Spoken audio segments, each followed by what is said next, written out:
In this tutorial, we're going to learn how to set up our development environment to write code that uses the Hibernate framework. So the first thing that we need to do is to download the binaries of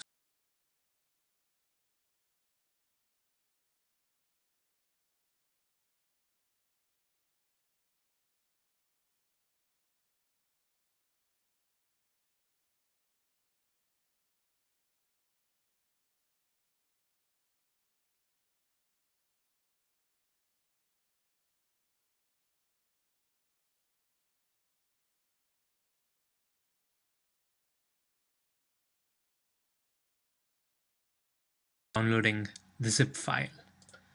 Okay, I've downloaded and extracted this Hibernate zip file into my Java folder, and inside this zip file you have the hibernate3.jar, which we need for using the Hibernate library. And along with this hibernate3.jar, there's also this lib folder. The lib folder contains the jars that Hibernate requires. So since we're using Hibernate, we also have to include the dependencies of Hibernate. So the jars that we need essentially are the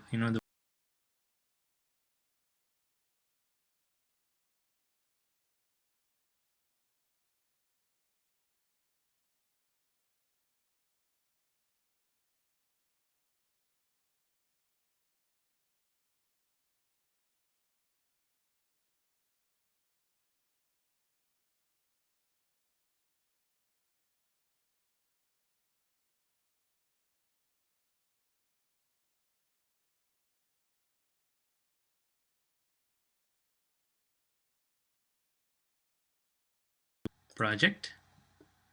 I'll select Java project. We'll call this first Hibernate project. I'll leave everything else as a default, and I'll say finish. Perspective, no, that's okay. I want to leave the perspective as it is. Now, first thing I need to do here is to include the jar files in the class path, the ones that we have downloaded from the Hibernate website. So in order to do that, I go to properties.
So now we have the Hibernate library set, so I press OK.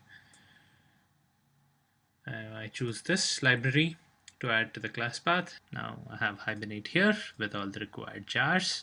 Let me expand this. You can probably pause this video and check to make sure that you have all the jars in your Eclipse library. Now before we start writing code here, there is another step that we need to do, which is installing the database, which is obvious. We have Hibernate here, which connects to databases, and we are working with databases, so So we need to have a database in our development environment so that we can configure Hibernate to connect to this database. Uh, there are a lot of free databases available. I don't want to talk about the steps involved in installing a database, because in that case I would have to pick one, and I don't want to enforce a particular choice of a database to the people who are following this tutorial. I happen to have Postgres DB installed in my machine, so I'll be using Postgres in the examples here, but this is not really necessary. You can have any database available, and you can configure Hibernate to connect to that database.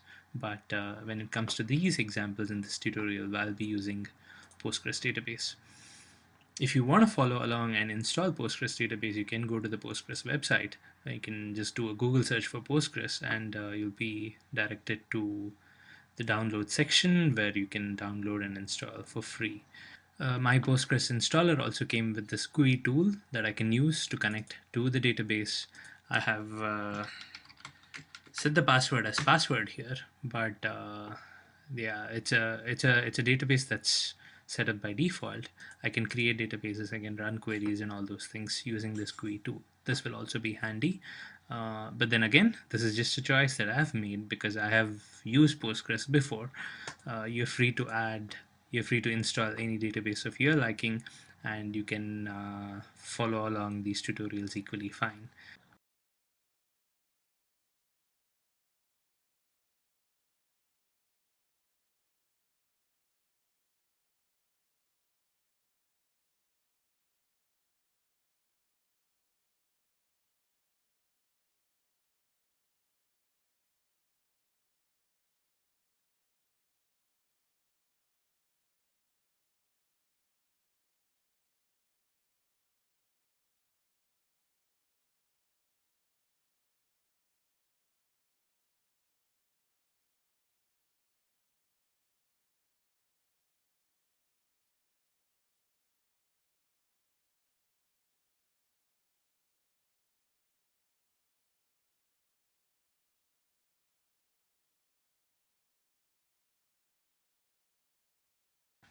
Gives me the direct link. I will download the type 4 driver here, so that I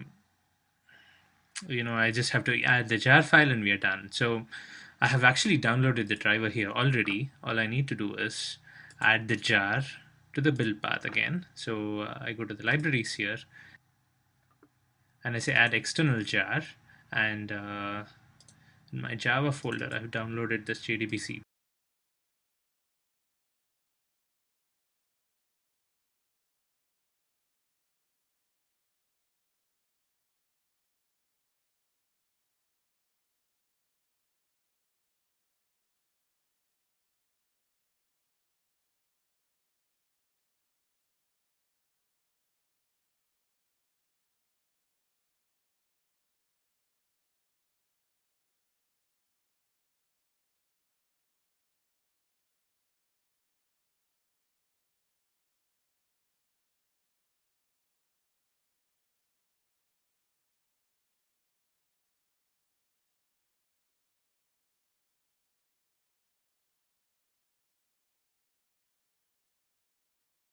And we have also downloaded the JDBC driver for our database, and we have added that to the project. What I did not cover in the tutorial is actually installing the database.